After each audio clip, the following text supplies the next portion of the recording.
What if the limits you believe define you were never real to begin with, but carefully taught? Across centuries, whispers of a greater human potential have echoed through temples, mystery schools, and forbidden texts, only to be silenced, distorted, or reduced to myth. Yet the truth has never disappeared. It has merely been hidden in plain sight, encoded in symbols, parables, and practices meant for those ready to see beyond the surface of reality.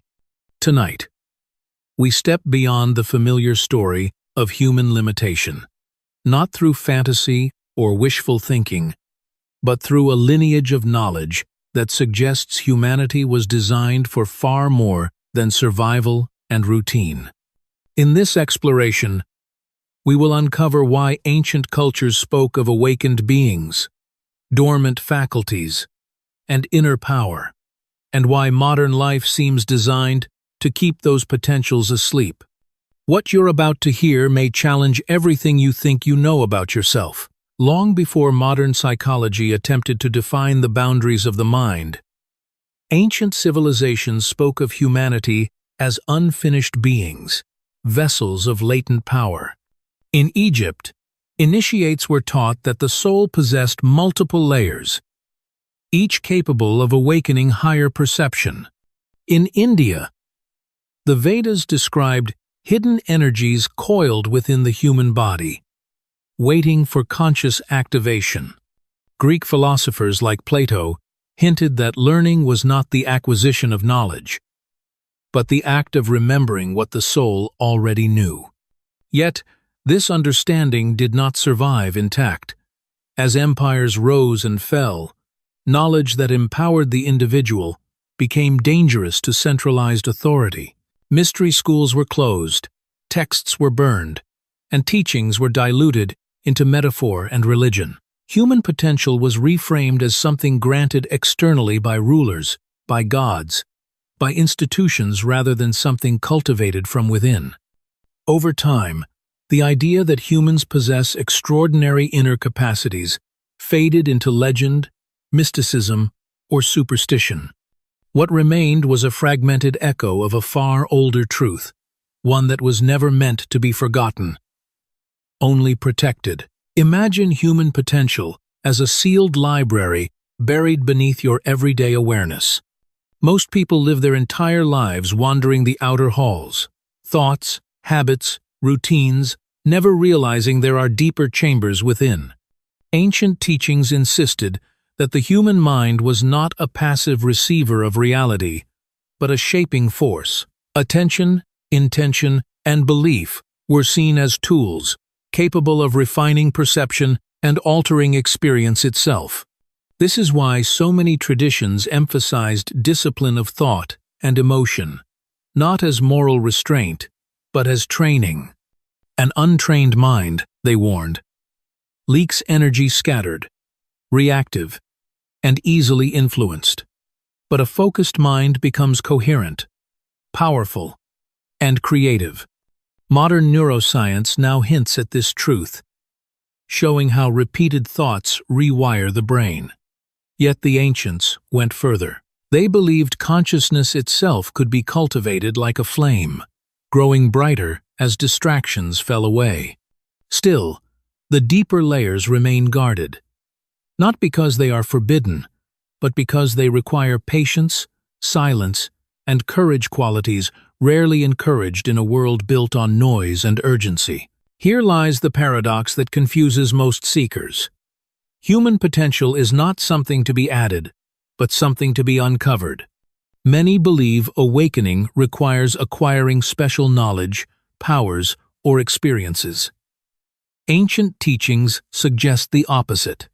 What blocks higher capacity is not absence, but excess conditioned beliefs, inherited fears, and borrowed identities, layered over the original self.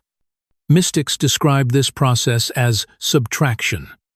The ego, they said, is not the enemy, but a mask mistaken for the face.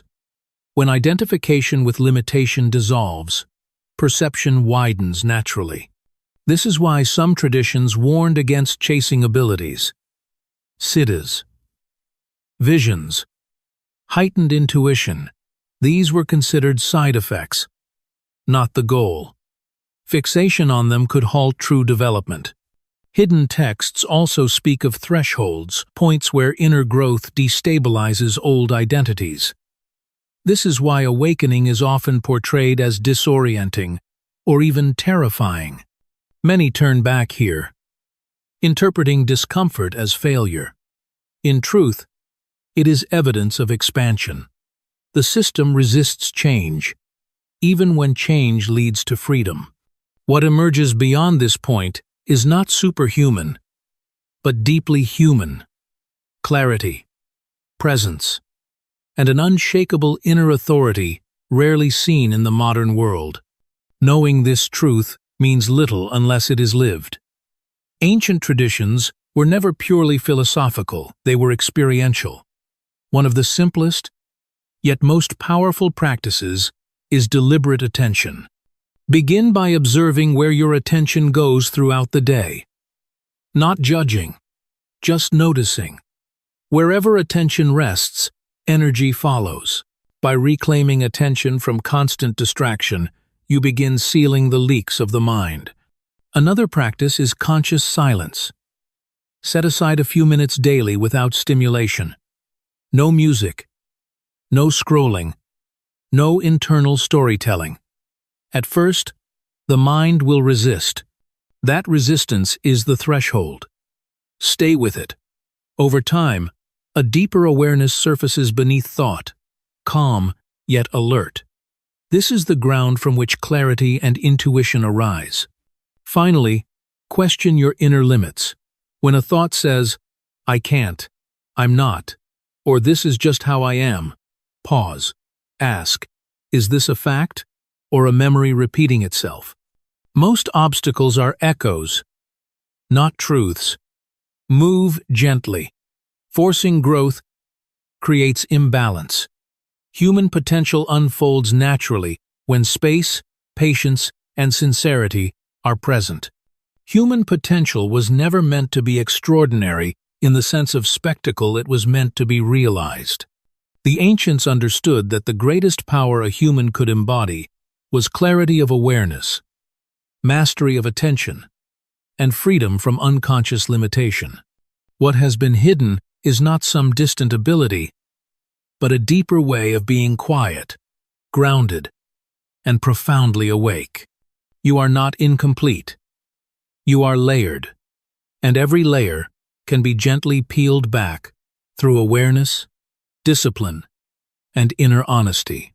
The question is no longer whether this potential exists, but whether you are willing to step beyond the familiar version of yourself that the world reflects back to you. If this resonates, sit with it. Let it disturb you in the right way. And ask yourself this: what part of me have I been trained to forget? And what might happen if I begin to remember?